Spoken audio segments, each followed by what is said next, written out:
if you sit in failure for too long, you will never come out of it. So the first part of my success was learning how to fail properly. You have no fucking idea how great you really are, because you are using such minimal of what you have. It became a way of living. So how I do every day is how I do every day. It's a discipline, it's a regimen, it was a choice I made. And the choice I made was, what are you willing to sacrifice and what are you willing to give up to find every bit of who you are as a human being? And I was willing to give up everything to do that. But when you put that practice in, every day you lace them up, and I don't mean run, it's just a metaphor for life. When you lace them motherfuckers up every day, pretty soon you win. Pretty soon you'll fucking win.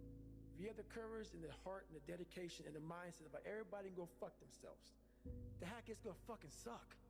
And that's what I realized. That's what I realized. Life, that's why I wanted to come on here today. I didn't want to come on here and talk about no fucking passion and purpose and how to get the fuck out of bed and how to hit a fucking alarm clock and all this catchphrase bullshit. Because that wasn't how I lived. That wasn't how I lived. I woke up like every human being does and goes, fuck, man, I'm a fucking piece of shit today. How the hell is this gonna work out for me? And you fight that. And you fight that. You don't override it. There's no override button. It's the conversation in your fucking, in your head. So how do you do that? We don't have enough of these conversations about the real conversation that every human being is having. And they have no idea how to get out of it, but they do. It's that shit right there, man. You gotta build your will.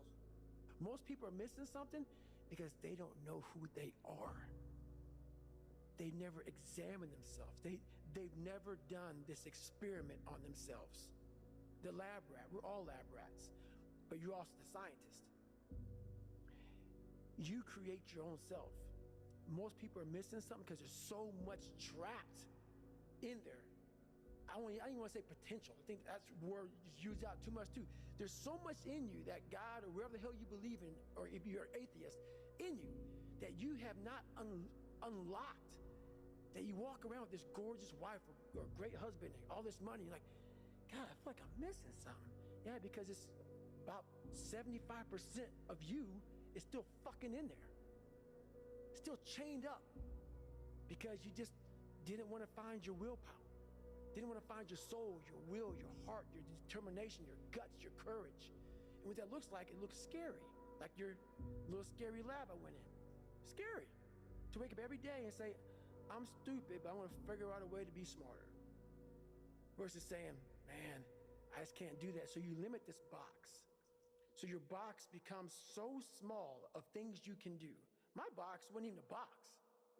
It was a fucking little pinhole. And then through examining myself, getting some willpower, some courage, it became bigger than this table. But that's what we all do. That's why I wanted to come here today and talk to you about real shit. Why most people don't want to do that, build that willpower, is because it is scary. It unlocks a whole bunch of things about who you are and who you're not. And a lot of people don't want to go down that journey to discover who they are and who they're not. Because it's not a pretty journey. I mean, I've gone down it. It's not like I went down it once. I go down it all the time. And when you unlock that, and you can't just turn it off. Like people say, hey, well, how come you haven't retired yet? I built all this willpower. Do you think it's gonna let me just retire because my knees hurt? It's telling me every morning, I wake up like, man, my knees hurt, my legs hurt, my body hurts, but you can still run. So why aren't you running? If you can still run, there'll be a time when you can't lace them up anymore, but you can still run. So I still run. When the time comes I can't run, the body will say, you just can't run. But if I can still do something, that willpower that I have created, it makes me do it every fucking day. And that's what they don't get. What builds a human being is you start with the small building blocks. And before you know it, man, you become something that it doesn't even make sense to most people because it's just who you are now. That's why I can still run at 50 at 49 with broke down knees and broke down body, because my body knows you still can. Therefore, I do. Second you stop, the willpower is gone. You know how people connect with my book so well? For some reason, God put me in almost every fucked up situation on the planet Earth. So when I talk to people, it's not sugar-coated, because I'm not saying it from I was 175 pounds my whole life. I don't say much to those people. Maybe you're a piece of shit. Maybe you want to be nobody. Maybe you're happy exactly where you are in life, because obviously you are. Maybe you don't have the determination to be somebody better than who you are. And if you want to live with that, I'll support you in that. If you're good with being who you are, that every day you wake up and every day you smell like shit because you can't wash your body well, and your skin's messed up because your health's so bad, and you can't put your clothes on right, you need help with that. You need help, like when I was doing, I need help wiping my ass. That makes you feel good? Nothing I can say to you. If every day you wake up with this, see, people are haunted, but they obviously like horror films because they keep watching the same fucking movie. I don't like horror films. A lot of people like horror films. So I don't say much to them. I say exactly what I said to you, right there. Because I was once you. I didn't like horror films, so I changed it. Some people are just, they become, like you said, it gets real small when you're lazy and you're fat. Your will, their will is so small that they don't have any, and you can't give it to them. There has to be something. This is what I'm talking about now, because this isn't a hack. This has to be in you. Something in you has to wake up. And usually the only person that can wake it up is you. Sometimes you can read a David Goggins book, because I was all this shit and then a lot more of fucked up. But if you don't have a little flame, just barely, you're done. I can't light it for you. And that's the harsh reality of this life that I want to get across so fucking bad. You can watch me, you can watch you can watch fucking Rogan and Cameron Haynes, all these motherfuckers. You can go to Tony Robbins's fucking bullshit, do all this shit. You do all this shit. If you could keep going back and keep spending money and spending money and spending money with no results, you can wonder, wow, maybe let me go try out David Goggins. He ain't gonna fucking help you. You have to explore, examine the insides of yourself. And what do you really want out of life? Your friend and a lot of people out here just don't fucking want it. So guess what? Have fun with your life. Go from 3 to 350 to 400 to 450 to 500, because you don't want it. And that's the harsh reality. I can't give you shit. You can't give them shit. I can give you ideas. At the end of the day, when I was losing the weight, I had to miserably wake up every morning in the cold, because it was Indiana, November when it started. I was miserable. This is your new life. Take it or leave it. There's no happiness about it. There's no peace behind it. It sucks. It just fucking sucks. And that's the one thing, if I could teach anybody anything, it just fucking sucks. And it's going to continue to suck. And then one day you'll get to a special part in your life that it might get a little bit better. But to lose the weight you have to lose, my friend, sorry, it's going to suck every fucking day. Because then when you're 300 pounds, you're going to go out to lose weight, you could probably get injured. So then you got to work on the injury, and then you get even more depressed. This is what I went through. And then you're hungry because now you're depressed. It's just a vicious cycle. And if you're not strong mentally and you have no willpower, you're going to continue falling back in this hole versus the man that sits back and goes, all right, motherfucker. This is why I cuss, because this is what is in me. This is what it took for me to be me. Sorry. It didn't take, hey, okay, we're going to do this today. No, this fucking really sucks. This is real, dude. This is real. And every day, I'm set back. I'm set back. I'm set back. I'm set back. So this is what I would tell your boy. This is exactly what I tell him. Every day you wake up, you're gonna probably be set back for the first 4 weeks before you lose just significant weight because of the mind's gonna be fucking with you the whole time. There's no dopamine. There's no dopamine in there at 300 pounds. You got nothing. Your hormones are shot. You have to envision something that is more powerful than you. Something has to get you out of bed. And you have to create it. It has to be false. Because you're not it. You're a fat piece of shit. And that's the reality of it. So you have to create a false reality to live in that just to get to work on yourself. That's the reality. Because what I've done is in the fucking unseen work, I built Frankenstein. So whenever shit gets nasty, David Goggins goes, you had nobody anyway, motherfucker. So see how I'm talking myself right now? That's me. That shit fires me the fuck up. That shit makes me fucking nuts. You had nobody anyway, motherfucker. Look around you. There was no fucking team. It was you. There was no weight loss program or mom and dad waking you up saying you can do it, you can be better, trying to build belief. You built belief when you had nothing. Rock bottom.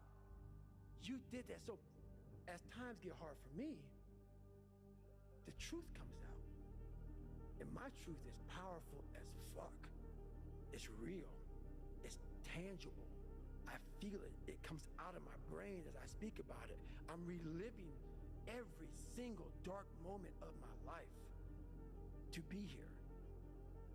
So that is what people don't get. That is what motivates David Goggins, is the unseen work. But everybody needs that pat on the back. They need that training partner. They need that accountability coach. I don't need that shit. And neither do they. But it's what we've trained ourselves to believe that we need. You're not looking at the truth in front of you. The truth in front of you is it sucks. It's painful. It's fucking mind-numbing. And that is the truth. And that's why a lot of people don't like listening to me. Because this is what it takes. Creating another voice and sometimes going at it alone. All the time going at it alone. Because no one's going to believe in you. That's that. I had to stop giving a fuck about people. That was the biggest thing. I had to stop caring what people thought about me. I realized that everybody's fucked up. That's the one thing I realized. I walked around and I put these people on a fucking pedestal. Everybody was better than me. So I can't tell you anything about me because you're going to judge me and I'm going to feel even worse than what I am. What I realized, once I calmed my mind down and sat back and looked at how jacked up this world is, once you realize that you are not alone, everybody that's talking to you about how jacked up you are, only thing they've done better than you is they've hidden their fucked up world better than you have. That's all they've done. So once I realized that, if you want to sit back, like for instance, there's all these things that are on TV and we have all these news people judging people who fuck up in life. And yeah, they made big mistakes. But that person who is judging you on TV, I guarantee you that news person and say, I'm glad that my shit didn't come out, but I'm going to judge the hell out of you. I know that about people. So if you want to sit back and judge how jacked up I was and how messed up my life was, Merry Christmas, go for it. Have a good time. But I'm smiling at you right now, knowing you have a secret that you're not willing to share. It gives you a lot of power when you're able to go on a podcast this big and say, hey, tell me, I'll tell you anything you want to know. I no longer care. And that is a lot of power in that. To be able to put your life on a billboard for the whole world to see and say, judge it, man. Judge it. Like just me talking about it makes me feel good. And that's another thing about it. When you are willing to talk about how jacked up you are, the strength, that big rock that you carry, it just starts to come off you. It just starts to come off. That's why I do it so often. I'm like, hey man, I'll tell you anything you want to know. I'm tired of being afraid. I'm tired of not telling you shit. I'm tired of lying about how good I'm not. We tend to do the things that are easy. And that is it builds no mental toughness. It builds no mental hardening. It builds nothing. When you work out, working out is where you can build that the fastest. Because it's a constant, it gives you instant feedback. Yeah, you may not lose the weight you want to real fast, But the discipline it takes, it transfers over to all aspects of your life. It's not, people, man, why are you always working out? Stop looking at it that way. This is the foundation of life. When you look in the mirror, every morning we all look in the mirror to get ready to go to work, to go anywhere. The first thing you see is your reflection. If you don't like what you see in the morning, you lost the war already. It's not about even liking what you see. It's about looking in the mirror and you may start, man, I feel different. That reflection is not everything. It's a feeling you're supposed to get. So you have to, in life, once you leave your house, the war begins. In your house, you have some control. And that reflection in the mirror, you have to control that reflection in the mirror. That's how you start your day. If you leave your house feeling like, okay, I can fight. I've established the mentality to fight. And all that comes from working out. It's not just from, you can't find that in the office. There's a lot of them out there. But most of them are that way for one big reason. They can't see themselves doing it. They can't see themselves doing it. It's one big reason. The other reason is, a lot of it is jealousy. When you set these humongous fucking goals and they see that you're getting at it, let's say, for instance, we have a family. Let's say we're all a big family here. All three of us, all four of us are a big family. And every fucking morning I'm getting up training for a 200-mile run. And you see me get up at 4 o'clock in the morning and all you fuckers are sleeping. And by the time I get done running my 30, I come home just getting up. How are you gonna feel about yourself? A lot of times when you're an overachiever and you have people, that's what I talk about, the mediocrity thing. A lot of our family members, a lot of our friends, they're mediocre. There's always those couple of guys who are uncommon, who want to be better. But you make that mediocre motherfucker feel like shit. Whether it's your mom, your dad, whoever. You make him feel horrible. I've been there. I'm speaking from experience. When you get somebody around you, man, who's trying to be better, and you don't have the drive that they have, it's a constant reminder of how fucked up you are. You have to know that that's what it is. Anybody in your course not saying, man, get after it, brother, I'm so proud of you, they have a problem with themselves. Because all you're trying to do is achieve more. If that's a problem for somebody, you have to look at them and say, man, you really have a fucking problem with yourself, huh? It's much deeper than what you think. Right. It lies deep in your soul. How I was able to fix myself was I saw how ugly I was towards other people who were great. I was able to look back and say, man, you don't hate that motherfucker for any reason because he's great. And you're lazy. You're lazy. He makes you feel like shit every single day. That's where it comes from. You have to know where shit comes from to be able to solve it. I honestly want to be considered one of the hardest men to walk the planet Earth in the history of the world. And what I mean by hard, I'm not talking about the guy who does the most pull-ups, the most sit-ups, runs the most. Just a person who's able to overcome any adversity in front of him, to figure out a way. Hardness isn't about all this physical shit, man. Yeah, it helped me get to where I'm at. But all I was doing in the whole process, the process wasn't to be ripped. It wasn't to walk around with my shirt off. That wasn't it. I knew through the physical challenges, through the physical suffering, my mind was getting stronger. I was literally doing that for a reason. I had a weak mind. All the rest just happened to come with it. I was trying to strengthen the mind to handle all the judgment that's passed on me, perceived and not. Sometimes you make it up in your own head. I just want to be able to handle all of that, everything, physical, mental. I want to be perceived as that, like an old school barbarian, an old school guy that's like, God, dog, man, nothing can hurt the guy, which is why the book is titled, Can't Hurt Me. I want people to have that mantra in their life. Take that with you. Take it everywhere you go in life. And if you believe that and you work towards that, callous in your mind, strengthen yourself, Can't Hurt Me is strong. In any situation, like when I was in Buzz, they beat the shit out of you. I'd be the first one to get up and say, can't hurt me, motherfucker. And they were beating the hell out of me.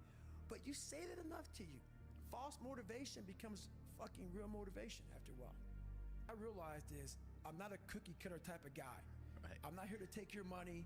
I'm here to help you.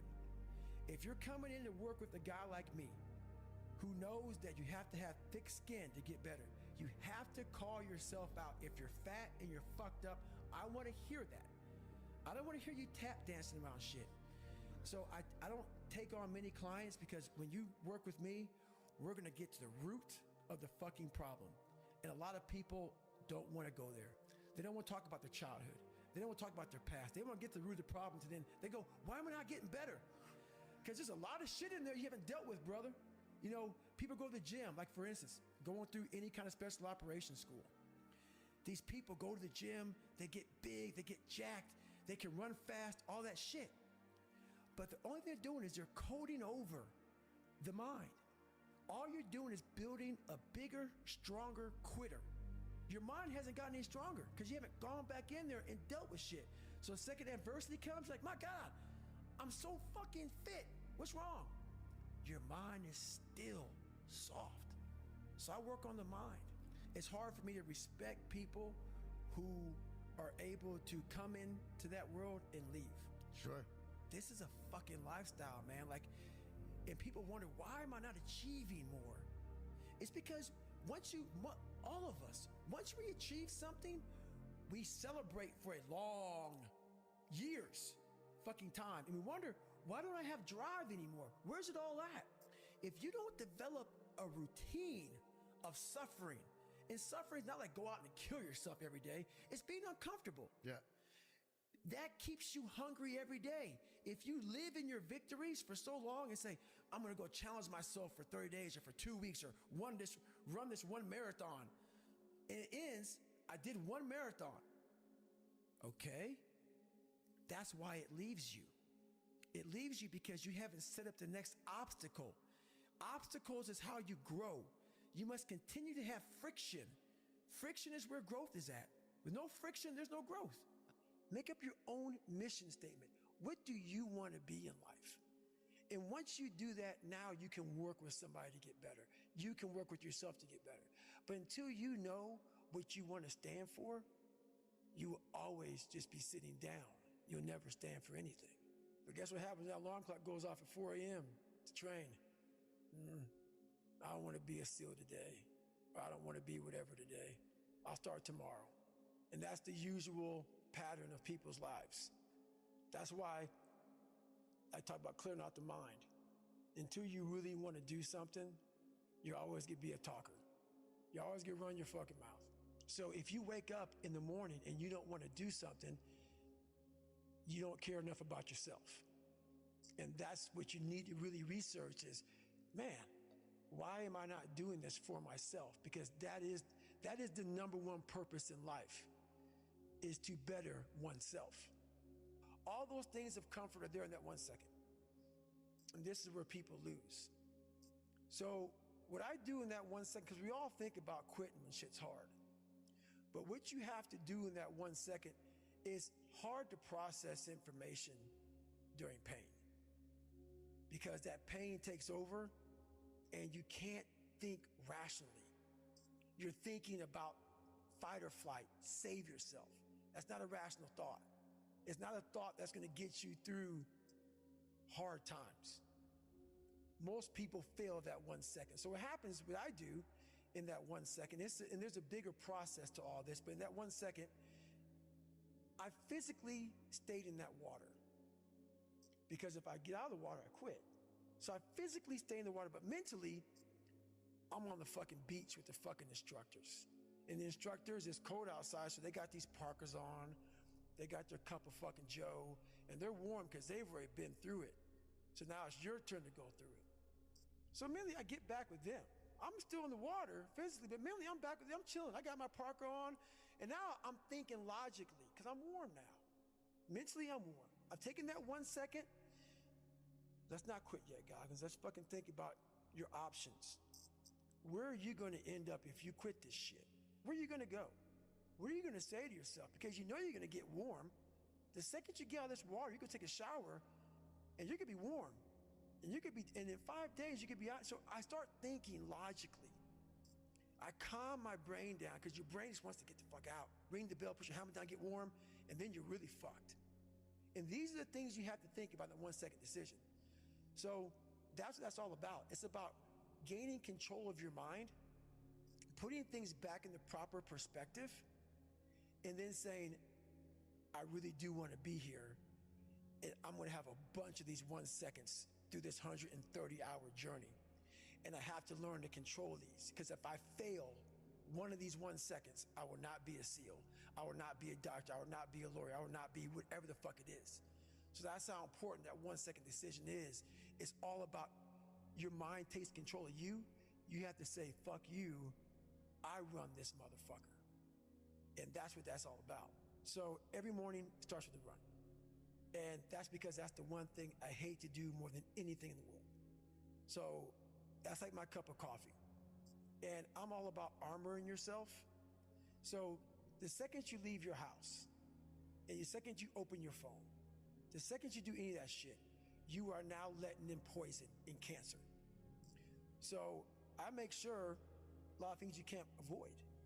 So as I get up, I start to armor plate my mind and body. Like a person's going to war, you put your body armor on. That's what I'm doing on that run. I'm waking up and I'm giving myself all this armor. So when I come out in the world, now look at that phone, I'm ready. I'm not waking up late. I'm not rushing around. I'm not disorganized, because I know I'm gonna get hit in the fucking mouth. There's an art to